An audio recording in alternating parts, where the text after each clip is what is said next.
आजपासून आपण एक सिरीज चालू करत आहोत. त्या सिरीजचं नाव आहे चला हक्काचं बोला. या हक्काच्या बोलण्याच्या माध्यमातून आपण आज सातारा जिल्ह्यामधील मान तालुक्यामध्ये आलेलो आहोत आणि या मान तालुक्यामधील आपण एक आढावा घेणार आहोत. त्यामुळे उद्योग क्षेत्रामध्ये आपल्याला एक भयानक पोकळी निर्माण झालेली आपल्याला दिसत आहे. दिसत असून न दिसल्यासारखं आपल्याला या माध्यमातून समोर येत आहे. तर चला मुद्द्याचं बोला. नमस्कार, मी अतुल खरात.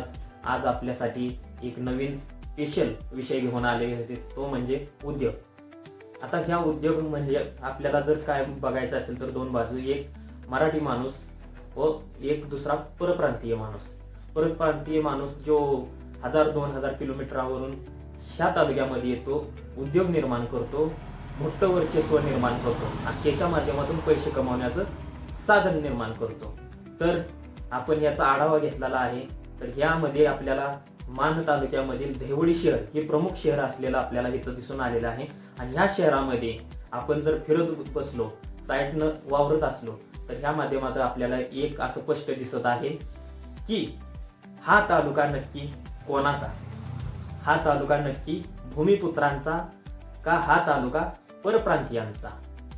तर मी असं का बोलतोय तुम्हाला वाटत असेल, नक्की काय घडलं असेल ह्या तालुक्यामध्ये, नक्की काय परिस्थिती निर्माण झाली असेल.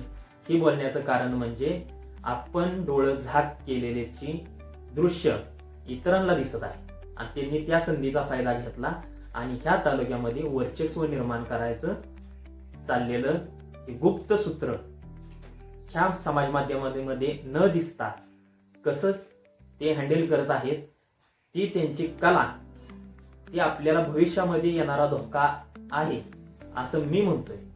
ह्याच्या मागचं कारण काय आहे, तर ह्या देवळी तालुका म्हणून ओळखला जाणारा शहर म्हणजे मान तालुका आपण सरासरी त्याला म्हणतो, पण प्रमुख मान तालुक्यातील शहर असेल तर ते देवळी असं संबोधलं जातं. तर ह्या माध्यमातून मी असं तुम्हाला का सांगतोय, तर ह्याच्या मागचं एक रहस्य लपलेलं आहे. तर चला मी तुम्हाला रहस्य सांगतो. आज आपण आता आंधळी गावाकडून जर आपण देवडीला गेलो तर पहिल्यांदा तुम्हाला तिथे वीट भट्ट्याला, त्याच्या डाव्याच बाजूला अग्रवाल नावाचा व्यक्ती आहे. त्यानं कोळसा, दगडी कोळसा उद्योग उभारलेला आहे. त्यानं ती पोकळी निर्माण केली आणि सांद बघून त्यानं उडी त्या क्षेत्रामध्ये घेतली. चला तिथून पुढे आपण जाऊया. डाव्या बाजूला आपण पाहिलं तर तिथं मार्बलवाले आहेत, तेही परप्रांतीय आहेत. तिथनं पुढे गेलं तर उजव्या बाजूला बघितलं स्टीलवाले आहेत, जे लोखंड पत्रा विकतात, ती बल्कमध्ये माल घेतात आणि इतरांना ते देत असतात, त्यातून भरपूर पैसा ते नफा मिळवतात, तेही परप्रांतीय. चला अजून आपण पुढे जाऊया. तिथून गेलो तर तिथून मानदेश बाजार आहेत, त्या परिसरामध्ये मिशनरी आहेत, जे इलेक्ट्रॉनिक्सच्या सर्व वस्तू विकतात, तेही परप्रांतीय आहेत. तिथून पुढे गेलो की आपल्याला शिवम टेक्सटाईल म्हणून कपड्याचं दुकान दिसत. तिथं गेलो तर तेही परप्रांतीय, अनेक परप्रांतीय आपल्यावर तर राज्य करताना दिसत आहेत.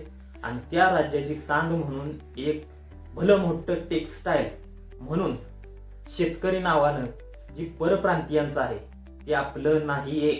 आपला पैसा, आपली माणसं, आपल्या वस्तू ते इथं घेतात, इथं दाखवतात आणि ह्याच्याच माध्यमातून ते त्यांच्या राज्यामध्ये आपल्या राज्याचे पैसे कसे जातील आणि तिकडे ते कसं साम्राज्य निर्माण करतील हे पाहण्याचं त्यांचं आपल्याला दिसून आलेलं आहे. हे कौशल्य आहे एक प्रकारचं, आपण ते जाणलं पाहिजे.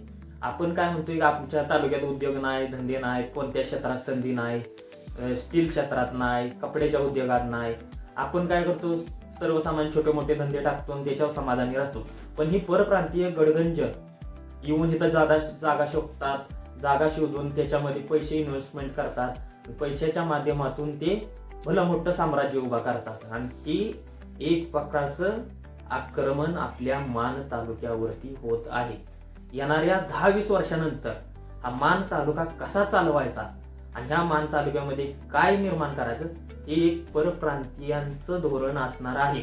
ह्या म्हणजे परप्रांतीय आपल्या तालुक्यात कोणता लोकप्रतिनिधी निवडून द्यायचं हे ठरवतील. एवढं भयान वास्तव्य आपल्याला तिथं आता दिसत आहे. आता माणसांना काय जाणवत नाही, परंतु येणाऱ्या काळामध्ये त्यांना नक्कीच चूक ही आपली घडलेली आहे हे दिसून येईल. आता मुंबई सारख्या एवढ्या मोठ्या आर्थिक राजधानी म्हटले जाते, देशाची आर्थिक राजधानी.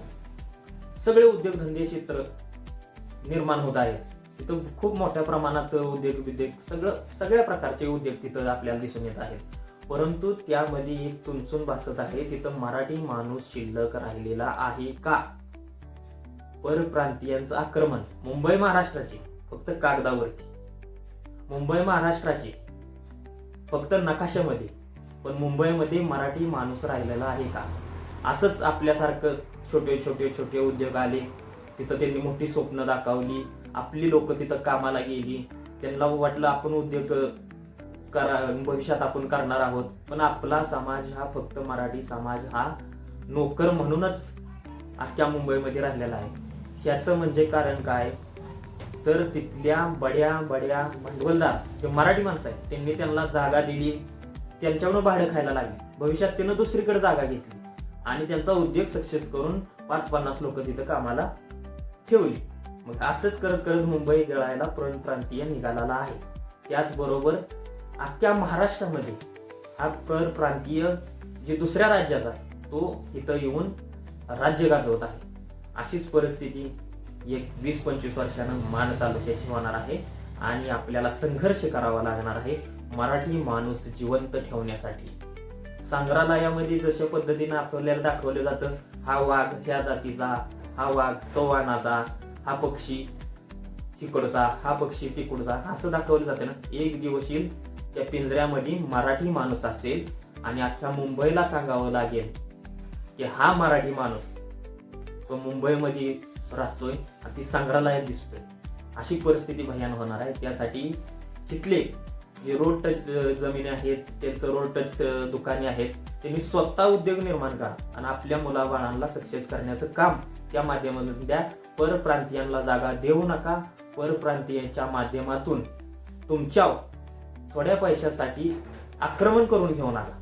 येणारा काळ हा भयंकर आहे. 10-20 वर्षाचा पुढचा विचार करा.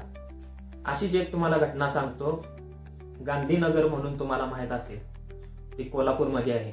कोल्हापूरमध्ये शहरामध्ये उद्योजक जे परप्रांतीय होते ते येऊन तिथं उद्योग करत होते, पण त्यांना जागा मिळाली नाही. मग काय झालं, त्यांची एक टीम तयार झाली परप्रांतीयांची. म्हणजे ती व्यावसायिकच आहेत. शेवटी त्यांचा माइंडसेट ती ठरलेला असतो, त्यांना टार्गेट देऊन काम केलेलंच असतं, ती करतच राहते. मग त्यांनी काय केलं की 4-5 मोठ्या उद्योग करणाऱ्या लोकांनी एकत्र आले आणि त्यांनी 4-5 एकर अशी जागा घेतली, जे कोल्हापूर पासून साईडला असेल. ते आताच गांधीनगर म्हटले जाते त्याला. तिथं होलसेलमध्ये कपडे दुकान वगैरे खूप काही मोठ्या प्रमाणात तिथं होलसेलमध्ये मिळत जातं. तर त्यांनी असं नियोजन लावलं की 4-5 एकर जागा एका जागेवरती घेतली आणि त्यांनी तिथं उद्योग निर्माण केले. एकदा माणूस तिथं आला की खरेदी करूनच बाहेर पडला पाहिजे, असं त्यांनी सिस्टम लावली. आणि आज त्या ठिकाणी करोडाची उलाढाल होती आणि तो पैसा महाराष्ट्राचा जातोय गुजरातला, राजस्थानला, युपीला, बिहारला. मग ही परिस्थिती भविष्यात होणार आहे. मराठी माणसानं जागलं पाहिजे. त्या माध्यमातून मी तुम्हाला सांगण्याचा प्रयत्न करत होतो. नक्की मान तालुका, देवळी शहर ही मराठी माणसांचं, भूमिपुत्रांचं का परप्रांतीयांचं, भांडवलदारांचं, हे तुम्हीच विचार करा. येतोय पुढचा विषय घेऊन लवकरच. धन्यवाद. मी अतुल खरात, तुमचा जीव लक्षात.